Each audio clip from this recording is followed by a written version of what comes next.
बेटी को बेटी ही रहने दो, दिल को छू लेने वाली कहानी। मिस्टर राजेंद्र शर्मा पिछले 5 सालों से अपने बड़े से मकान में अपनी बेटी के साथ हंसी खुशी रह रहे थे। उनकी उम्र अब 60 को पार हो चुकी थी और बेटी प्रिया अब 28 की होने वाली थी।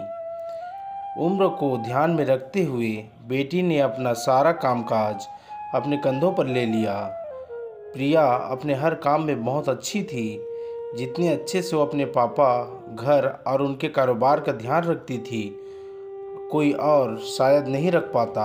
अगर राजेंद्र जी को कोई बेटा होता तो वह भी नहीं। इन बाप बेटी का रिश्ता बहुत ही प्यारा था। बिना बाबा की प्रिया को नहीं चलता और बिना प्रिया के उसके पाप का किसी काम में मन ही नहीं लगता। कभी कभी ऐसा लगता है जैसे राजेंद्र जी प्रिया के बाप नहीं, उसके बेटे हैं। प्रिया की हरकतें ही कुछ ऐसी थी। बाबा को सुबह जल्दी उठाकर ज़बरदस्ती वॉशिंग के लिए भेजना हो या छोटे बच्चों को जैसे दवाइयाँ पिलाते हैं वैसे ही पापा की दवाइयाँ उन्हें खिलानी हो। प्रिया का बर्ताव अपने बाबा के साथ बिल्कुल वैसे ही था जैसे किसी माँ का अपने बच्चे के साथ होता है। प्रिया के बाबा भी कुछ कम नहीं थे। जब जब प्रिया उन्हें दवाई खाने के लिए देती तो आधी दवाई खाते और आधी छुपा लेते, लेकिन प्रिया की नज़रों से बच नहीं पाते। फिर वह उनके सामने खड़ी होकर सारी दवाइयाँ उन्हें ज़बरदस्ती खिलाती। रात को प्रिया के सोने के बाद चुपके से किचन में जाकर फ्रिज से मिठाई चुरा कर खाना। बाबा की ऐसी शरारतें भी प्रिया पकड़ लेती थी।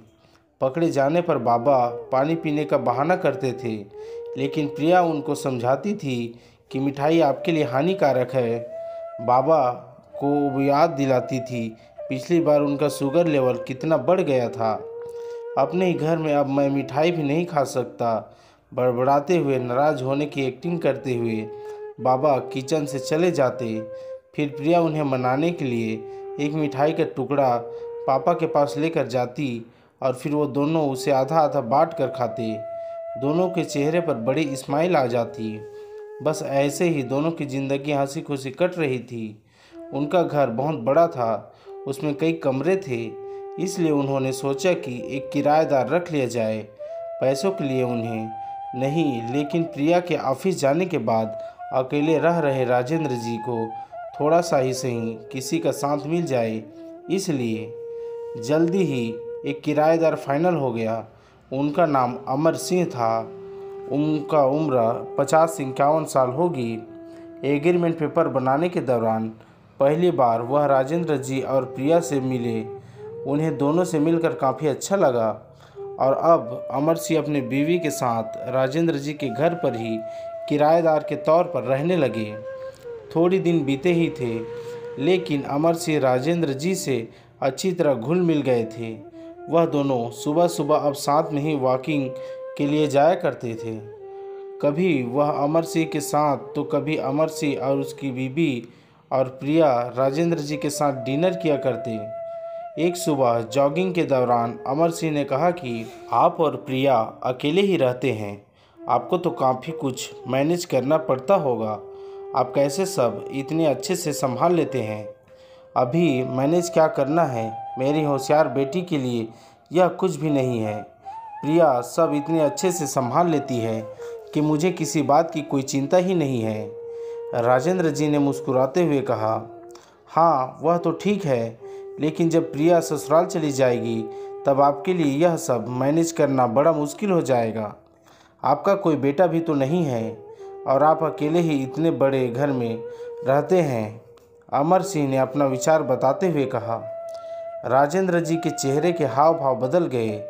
वह अमर सिंह से कुछ कहना चाहते थे, लेकिन नहीं कहा और बात बदलने के लिए उनसे पूछा, खैर वो सब जाने दीजिए, आपके बच्चे कितने हैं? अमर सिंह ने छाती चौड़ी करते हुए कहा, मेरे 2 बच्चे हैं, दोनों ही लड़के हैं और दोनों ही अमेरिका में रहते हैं। राजेंद्र जी को लगा जैसे अमर सिंह उन्हें ताना मार रहे हैं, लेकिन फिर भी उन्होंने कुछ नहीं कहा और वो जॉगिंग करके अपने घर लौट आए। कुछ दिन बीते। राजेंद्र जी ने अमर सिंह को अपने साथ खाने के लिए बुलाया, क्योंकि अमर सिंह की पत्नी किसी काम से बाहर गई थी और वो अकेले थे। अमर सिंह, राजेंद्र जी और प्रिया डाइनिंग टेबल पर बैठकर खाना खा रहे थे। पहला निवाला खाते हैं अमर सिंह ने खाने की तारीफ करते हुए कहा, प्रिया बेटा, तुमने आज खाना बहुत अच्छा बनाया है। राजेंद्र जी ने गर्व महसूस करते हुए कहा, हाँ, मेरी बेटी बहुत अच्छा खाना बनाती है। अमर सिंह जी बोले, यह तो बड़ी अच्छी बात है, उससे ससुराल वाले बहुत खुश होंगे।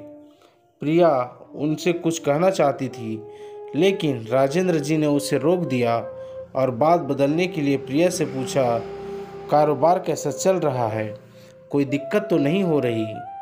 प्रिया ने कारोबार की सारी जानकारी और स्थिति अपने पापा को बताई, जिससे अमर भी सुन रहे थे और वह प्रभावित होकर बोले, वाह प्रिया बेटा, मानना पड़ेगा, जिस तरह से तुम सारा कारोबार संभाल रही हो, तुम राजेंद्र जी की बेटी नहीं, बेटा हो बेटा। अब राजेंद्र जी से ना रहा गया। उन्होंने कहा, पता नहीं क्यों आप सभी लोग बेटी को बेटे के साथ कंपेयर करते हो। ऐसा एक भी काम या एक भी फील्ड बताइए जिसमें बेटियों ने अपना नाम ना बनाया हो। अरे आसमान में प्लेन उड़ाने से लेकर देश के सर्वोच्च पद पर बैठकर देश चलाने तक बेटियों ने हमेशा अपने आप को साबित किया है। लेकिन आप जैसे लोग अभी भी उनकी तुलना बेटों से ही करते होंगे बेटे सबके लिए ज़्यादा इम्पोर्टेंट। मेरे लिए तो मेरी बेटी ही सबसे बढ़कर है, और मैं यह फ़ख्र से कह सकता हूँ, जो मेरी इस बेटी ने मेरे लिए किया है, जितना प्यार मुझे दिया है, उतना दुनिया का कोई भी बेटा नहीं दे सकता। चलिए मैं आपसे ही पूछता हूँ, आपके 2 बेटे हैं ना, बताइए वो साल में आपसे कितनी बार मिलने आते हैं। अमर सिंह जी, दुनिया बदल चुकी है, अब आप भी बदल जाइए। बेटी को बेटी ही रहने दीजिए, उसे बेटा बनाने की कोशिश मत कीजिए। दोस्तों, इतनी सुंदर कहानी का एक छोटा सा सारांश आपको बताता चलूँ, आप जब भी किसी बेटी का सम्मान करेंगे तो एक बेटी की तरह ही करना। ऐसा कभी मत करना कि तुम बेटी नहीं बेटा हो। दोस्तों, यह कहानी आपको कैसे लगी हमें कमेंट करके ज़रूर बताएं। हमारे चैनल को लाइक, शेयर और सब्सक्राइब करें। धन्यवाद। मिलते हैं अगले कहानी में।